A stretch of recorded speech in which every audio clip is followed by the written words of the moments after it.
Hello and welcome to Lexpert TV. I'm Reluka Leah, and joining me for this special ESG update and overview is Stephen Pike, a Toronto-based partner at Gowling WLG and co-leader of the firm's Canadian ESG Advisory Services practice. Stephen is the co-editor of ESG in the Boardroom, a guidebook for directors published by the American Bar Association. Welcome, Stephen, and thank you for joining us. Thank you very much. It's a pleasure to be here. I'm a big fan of Lexpert TV. I've watched a number of episodes. I think it's really a great platform to engage with and to get really valuable content. So I'm delighted that I have an opportunity to talk with you today, and I hope that the viewers will enjoy our discussion. You are very welcome. First off, what is ESG? Well, ESG is not a precise legal term with a commonly accepted legal or dictionary definition. I call it a dynamic umbrella term, dynamic because it continues to evolve and develop, and an umbrella term because it sort of rests over a long list, essentially an infinite list of different factors, risks, and opportunities. And because it's developing, the number of risks and opportunities and issues keeps growing. So it's really on top and as an umbrella would be. So why does this matter? It's because businesses need to understand these ESG issues, risks, and opportunities, the risks and opportunities and issues that are impacting it, and that how it's impacting its stakeholders. So because ESG is dynamic, if a business only uses a fixed and static inventory of ESG risks and opportunities that was compiled, for example, like on a specific date or particular point in time, the business will only have a limited view and understanding of its ESG landscape and won't be able to optimize how it's going to respond to and manage those risks and opportunities. And because ESG is dynamic and continues to change, it can't be just at one point in time. It can't be a once a year issue for the board to look at. And very importantly, those ESG risks and opportunities for a business will be bespoke to the business. It's not one size and fits all. There may be commonalities within an industry or an industry sector, but essentially it's going to be bespoke and custom to that specific business. Thank you. Can you provide a little more detail of what would fit under the ESG umbrella? And again, it's going to be bespoke to a business, but sort of at the 25,000 foot level, let's go through ES and G. So environmental would include or could include climate change, net zero, scope 1, 2, and 3, greenhouse gas emissions, product packaging, logistics, biodiversity, global access to water for irrigation purposes, land use, climate, litigation, and more.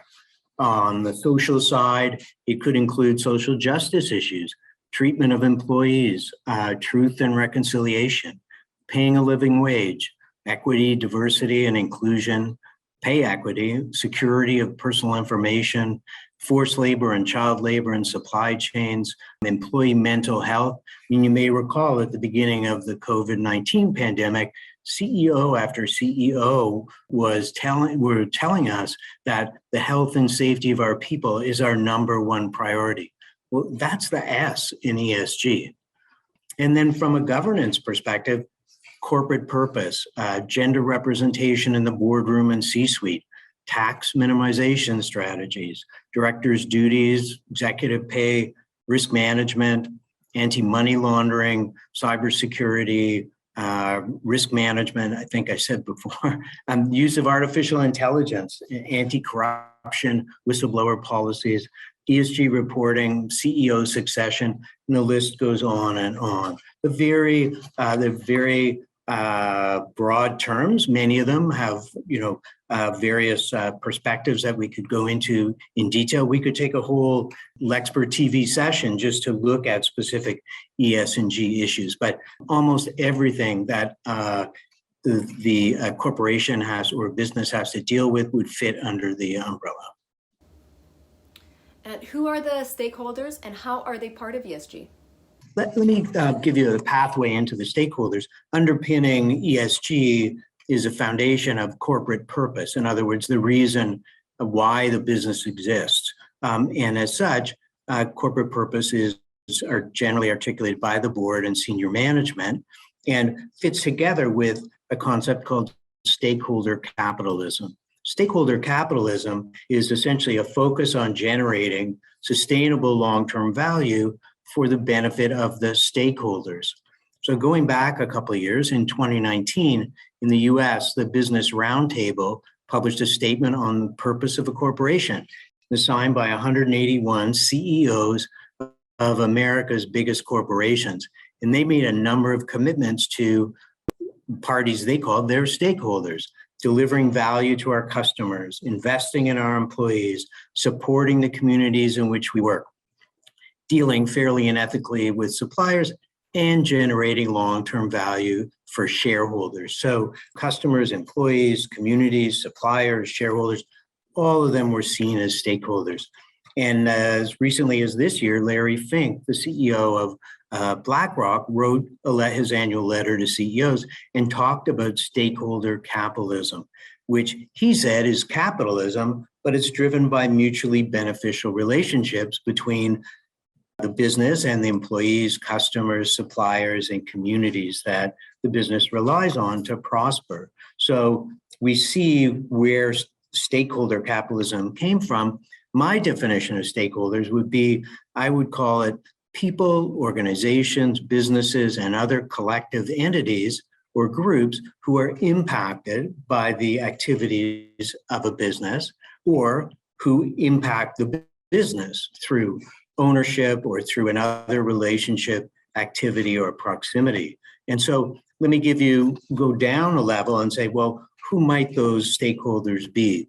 And again, it's going to be bespoke to the corporation or the business or organization that we're talking about, but shareholders, employees, communities, we've heard that, unions, lenders, retirees, landlords, First Nations, different industry associations, business partners, NGOs, competitors. So it's a long list. And once you get down to that level in looking at stakeholder capitalism and looking at the stakeholders, I would suggest, and that's a who kind of question, like who are the stakeholders? I would offer a few more perspectives. I would say that there's a when, which is to integrate a time perspective. So going beyond, for example, next quarter's earnings and looking at the long term, because time is an issue in terms of stakeholder interest. We could also add a where or a global perspective, because so many ESG issues, be they environmental or social justice, have a global impact and go far beyond wherever a business has its offices or warehouses or manufacturing facilities. And then so adding to the who, when, and where, I would add a what question, a what perspective. So looking at what are the stakeholders' most material and important issues. So it's more a holistic review beyond the who and including the when, the where, and the what. And so I would say that when a business is looking at developing a program to discover and engage with stakeholders, I think it's got to ask two critical questions. The first is, what are the most material ESG risks and opportunities from the business? In other words, looking at it from the inside out, and then the business needs to identify and prioritize which issues are the most important to the business's stakeholders. So to go with the inside out view, we need the perspective of outside in from the stakeholders. And then you can map the answers to those questions on shareholder or a stakeholder materiality matrix. And that assists in prioritizing stakeholders and stakeholder issues. The one thing I mentioned is that in many circumstances, stakeholder interests and expectations exceed legal, regulatory, and statutory requirements. So it's more than just a pure compliance exercise. It requires deep thought and commitment to the process by the business. Can you tell us what are the role and duties of directors regarding ESG? it would go beyond just Canada, but you could rename ESG as GSE because of the importance of the role of governance in the ESG landscape. I would suggest that the work of the board is crucial to the success of businesses in addressing these ESG risks and opportunities. I mean, let's start with the duties of directors in the Canadian context. And directors have fiduciary duties to act honestly and in good faith in the best interests of the corporation, and as well have a duty of care to exercise the care, diligence, and skill that a reasonably prudent person would exercise in comparable circumstances. So going back to the Supreme Court of Canada, BCE and debenture holders case, the duty of the directors is to the corporation and only to the corporation. So they have to act honestly and in good faith with a view to the best interests of the corporation, and they owe that duty to the corporation. However, in Canada, they do have the opportunity and the legal backup to take into account the interests of stakeholders. And that was what the Supreme Court of Canada said in the BCE debenture holders case, and that was codified in the 2019 amendments to the Canada Business Corporations Act. So unlike the United States, where the theory of shareholder primacy, in other words, the theory that the corporation exists primarily for the benefit of shareholders, that we've gone past that in Canada, and with the Supreme Court of Canada and with the amendments to the Canada Business Corporations Act, it's clear that directors can take into account the interests of stakeholders, but they don't owe a fiduciary duty to the stakeholders either individually or in groups or as a totality. They owe that duty to the corporation. Can you also give an example of how are directors exercising their fiduciary duties in respect of ESG? And the role of the board in exercising those fiduciary duties, part of the exercise of those duties will be in respect of ESG. And ESG engages at least two of the most critical and important responsibilities of the board: oversight of risk management and oversight of strategic planning. So what we're seeing is boards taking an incredibly important role in managing and overseeing ESG within the business. And from my perspective, some of the questions that relate to that are, again, which ESG risks and opportunities are most essential and mission critical to the business? Has management designed and implemented a stakeholder discovery and engagement program? Has the board implemented an ESG reporting and information system so that the board's informed on a timely basis of ESG issues, risks, and opportunities that require its attention?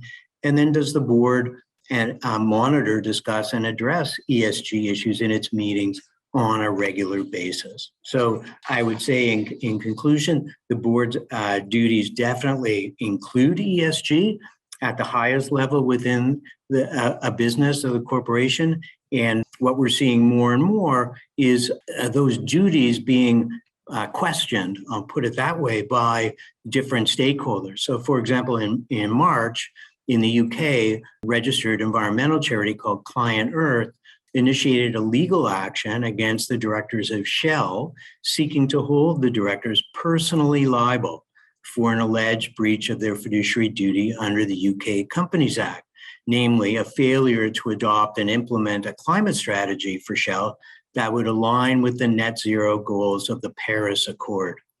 Client Earth claims it's the first ever case in the world seeking to hold company directors personally liable for failing to properly prepare for the energy transition. I think in my view, I would venture to say it won't be the last attempt to hold directors personally liable for climate and energy related impacts. So within the G, we're seeing a duty of oversight of ESG risks and opportunities, and definitely a lot of attention focused by stakeholders on the exercise of those duties. Great.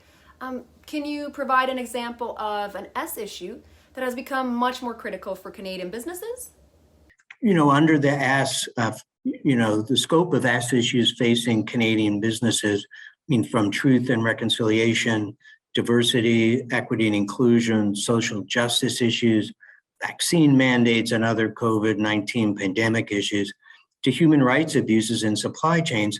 We could, again, do another Lexpert TV presentation just on those issues. But let's focus for a few minutes on the issue of forced labor and child labor in supply chains and how Canadian businesses need to focus on these issues now. And the reason now is because there have been a lot of developments and dynamic change both in Canada and the US, as well as in Europe. And I'll give you just a brief précis of that to see, you'll see how Canadian businesses need to be adapting. So first of all, in Canada, Bill S-211, Canada's Fighting Against Forced Labor and Child Labor in Supply Chains Act, was passed by the Senate. It's now moved to the House of Commons and has had first reading there. This legislation, if it became law, would require annual mandatory reporting by Canadian businesses subject to the Act, as well as by federal government institutions and departments. Those reports would require disclosure of the steps taken by the business during the previous year to prevent and reduce the risk of forced labor and child labor in being used at any step of the production of goods in Canada or elsewhere, or in the production of goods imported into Canada by that entity. Interestingly, and tying back into our question on directors' duties, this law would require the report to be approved by the entity's board of directors. So it raises this issue right up to the board level and would engage the director's fiduciary duties. Bill S-211 would also amend Canada's Tariff Act to prohibit the importation of goods made with child labor. So we have Canadian legislation being looked at right now in the House of Commons, and there may be more. In December of 2021, the Prime Minister issued mandate letters to the members of his cabinet, and the mandate letter to the Minister of Labor was to have him lead the government's efforts to eradicate forced labor from Canadian supply chains through the introduction of legislation in Canada. And 3 other cabinet ministers were tasked with supporting the efforts of the Minister of Labor. The other issue in Canada is that in late 2021, the Canada Border Services Agency made its first and only publicized seizure of forced labor-made goods since the prohibition on imports of such goods came into effect on July 1, 2020. So if we're looking at the potential impact on Canadian businesses, not only could Canadian businesses soon have to begin preparing and posting annual reports on forced labor and child labor in supply chains, but they're going to have to map and understand what's happening in their supply chains to ensure that they're in compliance with Canada's Tariff Act and Customs Act. And earlier this year, in February of 2022, the EU adopted a proposal for a directive on mandatory corporate sustainability due diligence. This would require companies subject to the law to not only carry out mandatory due diligence, but also to be responsible for mitigating and in some cases remediating adverse human rights and environmental impacts that they or those in its value chain have caused. So even though many Canadian businesses may not be operating in the EU, they may be required to report and certify, for example, as a supplier to an EU company that would be subject to the Act. So Canadian companies need to be aware of what their customers' obligations are under the EU directive. And what about the United States? In the US, the primary tool to combat forced labor in supply chains is enforcement at the border. The US Tariff Act prohibits the importation of goods made, manufactured, or produced with forced labor. And to enforce this legislation, Customs and Border Protection in the US can issue what's called withhold release orders when it receives information that reasonably, but not conclusively, indicates the goods were produced with forced labor. So once the Commissioner of the Customs and Border Protection issues that withhold release order, the goods are detained at the border and the onus shifts to the importer to prove that the goods were not made with forced labor. And that can be a very difficult thing for importers to prove when goods may be made and may have gone through many countries on their way to the US, and they have to source all the way back to the production of raw materials to show that nowhere in the supply chain of forced labor goods, in whole or in part, in producing the goods. The other big change, which will happen next month, is that law was passed in December 2021 by the US government called the Uyghur Forced Labor Prevention Act. So that became law in December. And essentially under that act, by June 21, 2022, Customs and Border Protection in the US will apply a rebuttable presumption that goods, wares, articles, and merchandise mined, produced, or manufactured in whole and part in the Xinjiang Uyghur Autonomous Region are prohibited from importation in the US and are deemed to be forced labor goods. That means the importer then has to prove by clear and convincing evidence that the goods are not forced labor made goods, and they need to rebut that presumption. So there's a lot going on at the border, and for Canadian companies that are shipping into the US, there's certainly a lot of issues they need to be aware of, and goods can get held up at the border or even be banned from importation if they're not careful and are not following American law. Great. Thank you for joining us today, Stephen. Well, thank you very much for having me here today. I really enjoyed our conversation and this opportunity to talk about ESG at this stage of its dynamic change. Thank you very much. And thank you for watching Lexpert TV.